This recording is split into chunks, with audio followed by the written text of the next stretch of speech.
자, 오늘은 눈에 보이지는 않지만 사실상 전 세계를 지배하고 있는 아주 강력한 제국, 바로 미국 달러의 비밀에 대해 한번 이야기해볼까 합니다. 혹시 이런 생각 해보신 적 없으세요? 왜 우리는 해외에서 물건을 사든 여행을 가든 심지어 뉴스에서 국제 유가를 볼 때조차 항상 달러를 기준으로 삼는 걸까요? 바로 이 당연한 듯 이상한 질문에서 오늘 이야기를 시작해 보겠습니다. 그리고 그 해답은요, 놀랍게도 이 세 단어 안에 숨어 있습니다. 바로 금, 석유, 그리고 총. 이건 단순히 돈에 대한 이야기가 아니에요.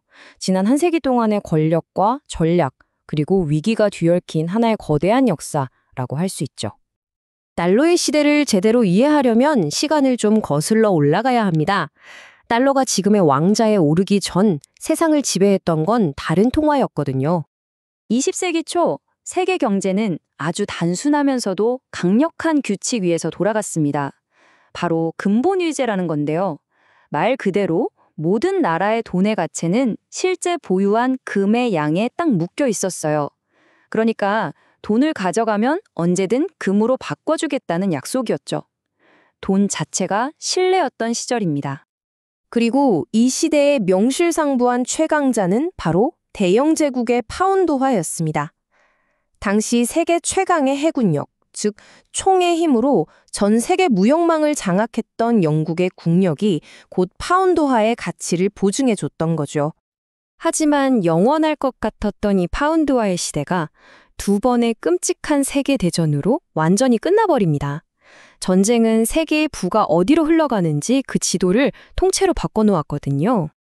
유럽 국가들이 서로 싸우느라 국고를 탕진하는 동안 저 멀리 바다 건너 미국은 뭘 했을까요? 양쪽의 전쟁 물자를 팔면서 어마어마한 돈을 벌어들였습니다. 그리고 그 대금은 전부 금으로 받았죠. 유럽에 있던 금이 미국으로 블랙홀처럼 빨려 들어가기 시작한 겁니다. 자, 전쟁이 딱 끝나고 보니까 세상의 힘의 균형이 완전히 깨져버린 거예요. 이 그래프 좀 보세요. 전 세계에 있는 금의 약 3분의 1을 미국 혼자 싹쓸이한 겁니다. 이건 뭐 게임이 안 되는 수준이었죠. 1944년, 전쟁이 막바지로 향하던 때였어요. 잿더미가 된 세계 경제를 이대로 둘 수는 없었죠. 그래서 44개 연합국 대표들이 미국 뉴햄프시어주의 브레튼 우즈라는 작은 휴양지에 모여서 새로운 판을 짜기 시작합니다. 여기서 아주 간단하면서도 혁명적인 시스템이 탄생해요. 첫째, 미국 달러의 가치를 금 1온스당 35달러로 딱 고정한다. 둘째, 다른 모든 나라의 통화 가치는 바로 이 달러에 고정한다. 이제 달러는 공식적으로 금과 같다는 지위를 얻게 된 겁니다. 자, 이게 왜 그렇게 중요하냐고요? 이 협정 하나로 이제 전 세계 모든 나라가 국제 무역을 하려면 좋든 싫든 미국 달러를 반드시 확보하고 쌓아둬야만 하는 시대가 열린 겁니다. 달러가 세계 기축통화의 왕좌에 오르는 역사적인 순간이었죠. 그런데 말이죠, 이 완벽해 보였던 달러의 황금 시대에는 처음부터 아주 치명적인 모순이 하나 숨어 있었습니다. 그리고 결국 이 모순이 시스템 전체를 무너뜨리는 뇌관이 되고 말죠. 바로 트리핀의 딜레마라는 건데요. 이름은 좀 어렵지만 내용은 간단해요. 세계 경제가 커지려면 시장에 달러가 계속 공급되어야 하잖아요. 그런데 미국이 달러를 계속 찍어내면 낼수록 사람들은 불안해지는 거예요. 저렇게 많은 달러를 정말 약속대로 다 금으로 바꿔줄 수 있을까? 하는 의심이 커지는 거죠. 이게 바로 딜레마입니다. 특히 미국이 베트남 전쟁에 천문학적인 돈을 쏟아붓기 시작하자 이 의심은 확신으로 바뀌기 시작합니다. 프랑스 같은 나라들이 먼저 나섰죠. 못 믿겠다. 우리 달러 줄 테니 약속대로 금으로 내놔라. 이렇게 요구하기 시작한 거예요. 이러다 보니 미국의 금고가 정말 바닥을 보이기 시작했습니다. 그리고 운명의 1971년 8월 15일. 당시 닉슨 대통령이 텔레비전에 나와서 전 세계를 향해 그야말로 폭탄 선언을 합니다. 더 이상 달러를 금으로 바꿔주지 않겠습니다. 이 한마디에 거의 30년간 세계 경제를 지탱해온 브레튼 우주 체제는 그냥 하룻밤 사이에 역사 속으로 사라져 버렸습니다. 상식적으로 금이라는 보증수표가 사라졌으니 달러는 이제 그냥 종이 조각이 되어야 맞잖아요? 그런데 여기서 정말 아무도 예상치 못한 일이 벌어집니다.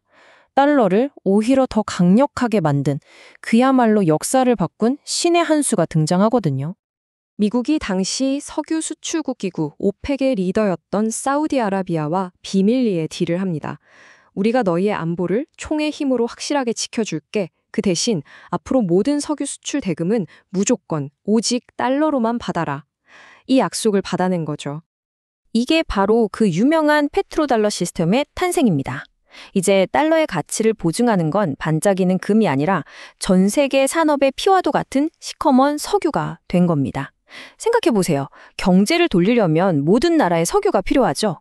그 석유를 사려면 무조건 달러가 있어야 하는 거죠. 이제 세계는 금보다도 더 필사적으로 달러를 필요로 하게 된 겁니다. 자, 이 페트로달러 시스템 덕분에 달러는 위기에서 벗어나 부활했지만 오늘날 달러가 이렇게까지 막강한 건 단순히 석유 때문만은 아닙니다.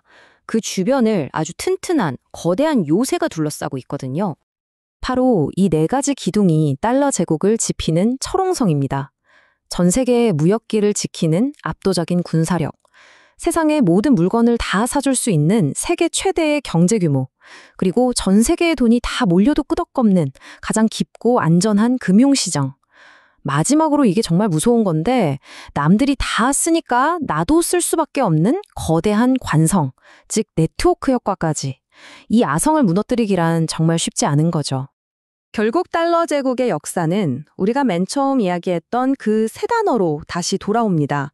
전 세계에 금을 기반으로 태어났고 금과의 약속이 깨졌을 땐 석유를 담보로 부활했죠. 그리고 이 모든 것의 배후에는 언제나 막강한 총, 즉 군사력과 경제력이 든든하게 버티고 있었던 겁니다. 그리고 이 모든 이야기는 우리에게 마지막 질문 하나를 던집니다. 달러 제국은 금과 석유 위에 세워졌습니다. 그렇다면 그 미래는 과연 무엇 위에 세워지게 될까요? 지금 이 순간에도 세상은 끊임없이 변하고 있고 이 거대한 권력의 기반 역시 언젠가는 또 다른 도전이 직면하게 될 겁니다.